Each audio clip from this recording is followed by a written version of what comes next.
G'day and welcome to another episode of Cuppa with a Jesuit. I'm Father Robin Koning, the Provincial Assistant for Vocations for the Australian Jesuit Province. I'm Julian Butler, a Jesuit in formation and training for priesthood, and we're joined today by Father Tony Herbert. Tony, welcome. Thank you. Good morning to you. Yeah. Father Tony, would you tell us maybe where you're joining us from and a little bit about your current ministry? Yeah, at the moment, I'm in India, Hazaribagh. Hazaribagh is in the state of Jharkhand.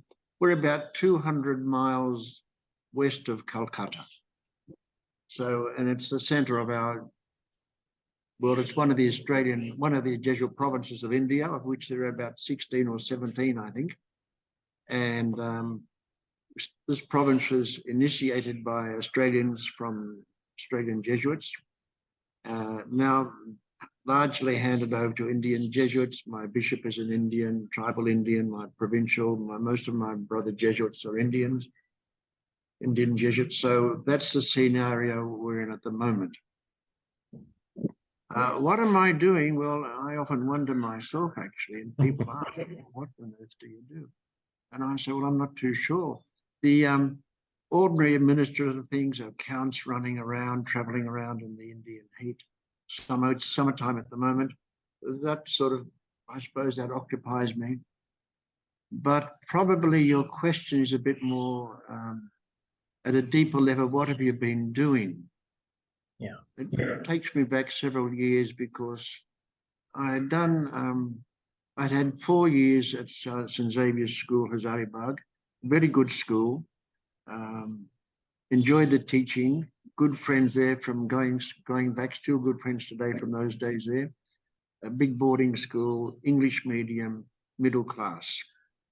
Then I was in a parish where was focusing on the Catholic communities. We had a town parish, but there was in the countryside, there would have been about 5 to 10 centres where we used to go for mass and confessions, village meetings, and so on and so on. And that was with the Catholic community, and a very vibrant and a very strong faith community. But somehow I was touched by something which struck me, that there are other groups of people a lot poorer, and where did they fit in? And I could see that very much they were neglected by main civil society. Why were they neglected? They're not worth worrying about, was that attitude to them. These are small people, not worth worrying about. And in the church also, they didn't come into the church framework in any way. So I somehow was challenged by that and went through that, and had the experience of learning about whole groups of society here in India that I didn't know about before. Now, I'd been here for 10 years already at this stage. So what I used to do was, I had a room at St. Xavier's. I'd go out and for 3 or 4 days stay out in the villages. And that was being re-educated all over again. Going to the Indian villages of these what we call Dalit people, Dalit communities, who are at the, if you like, at the bottom of the caste hierarchy, Indian hierarchy. So living amongst them and spending a lot of time with them, being present to them, it was for me a new education. I had to really erase the blackboard of my Sydney Lower North Shore education and learn all over again. It was a different world, completely different world. So that's where I've been ever since, in one way or another. These days, not so much directly in the villages, but age is catching up a little bit. What I learned in those days,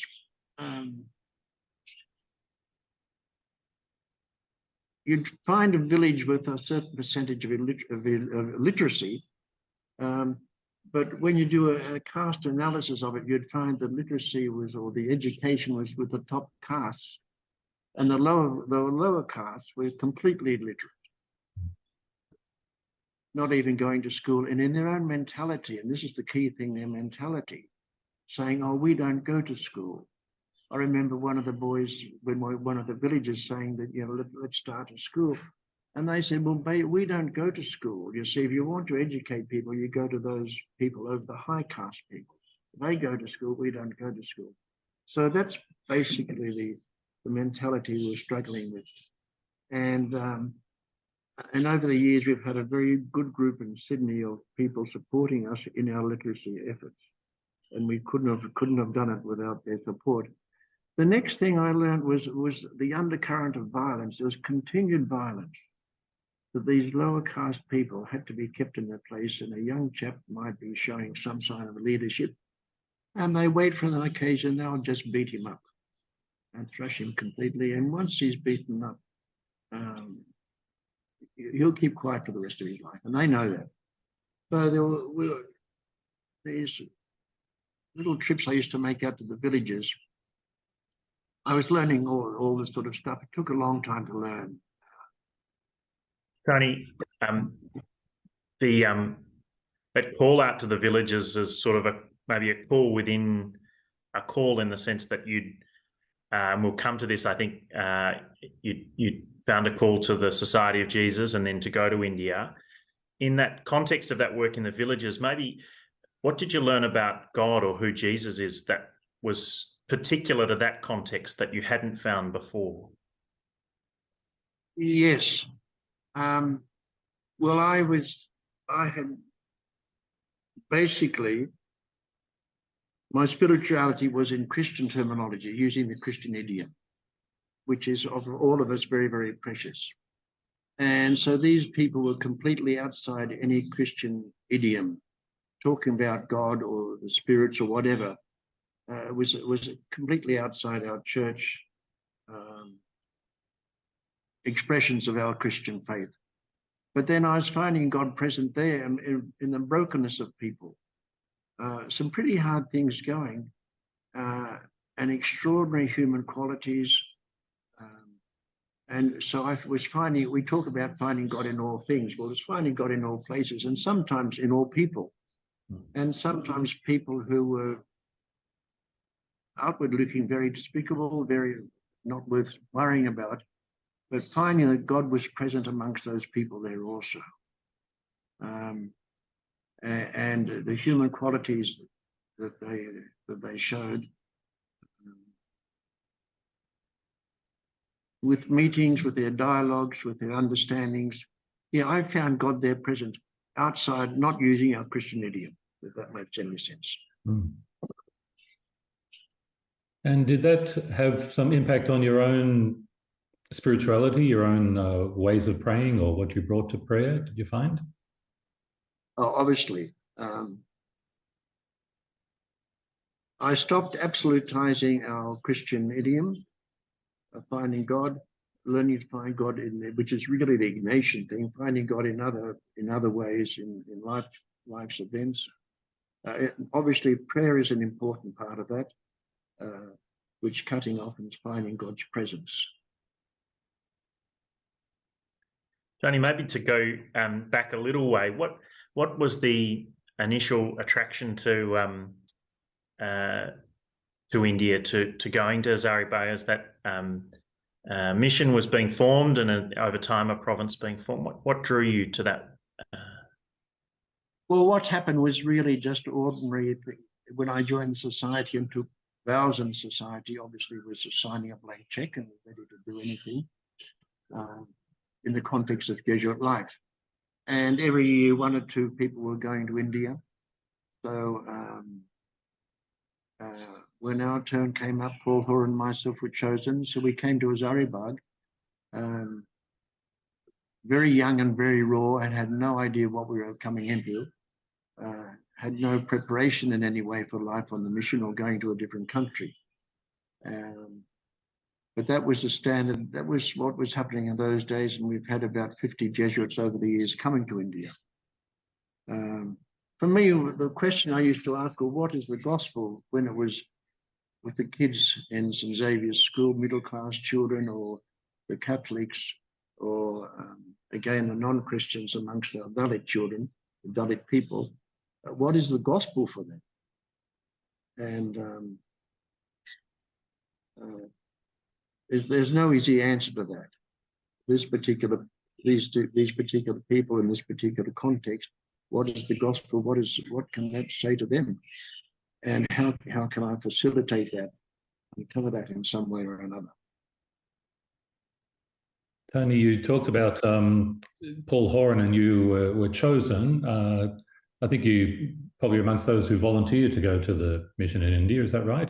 I didn't volunteer as such. Many did volunteer rather explicitly. I felt that I didn't know what India was like, and I didn't know what I was like and how much we'd get on together.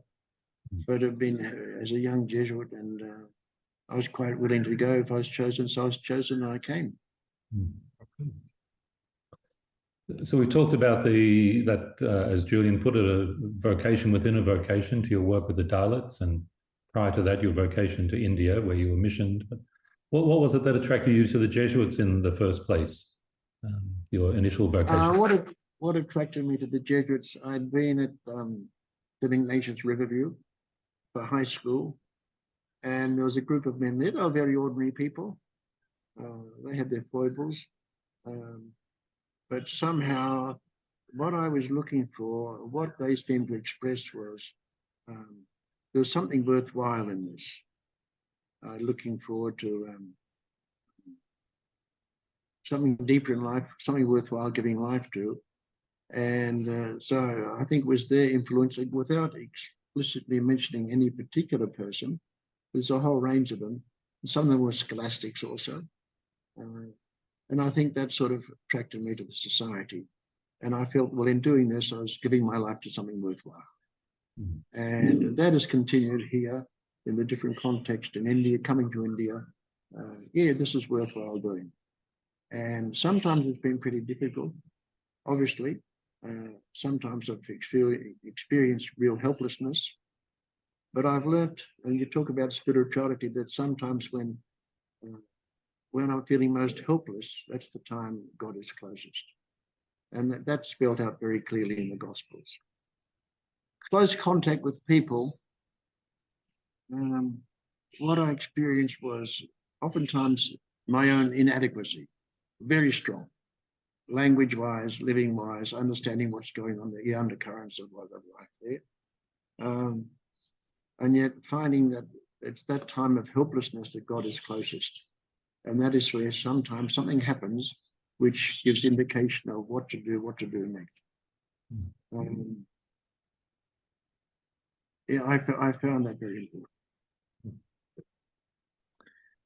So, Tony, given that experience that you've had, if you were talking to a young man today about the possibility of religious life, joining the Society of Jesus, what might you say to him?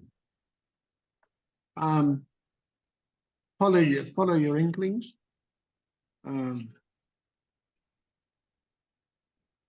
Don't dabble, look for commitment.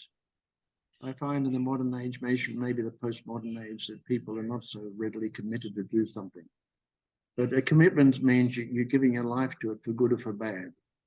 And that's where something's important.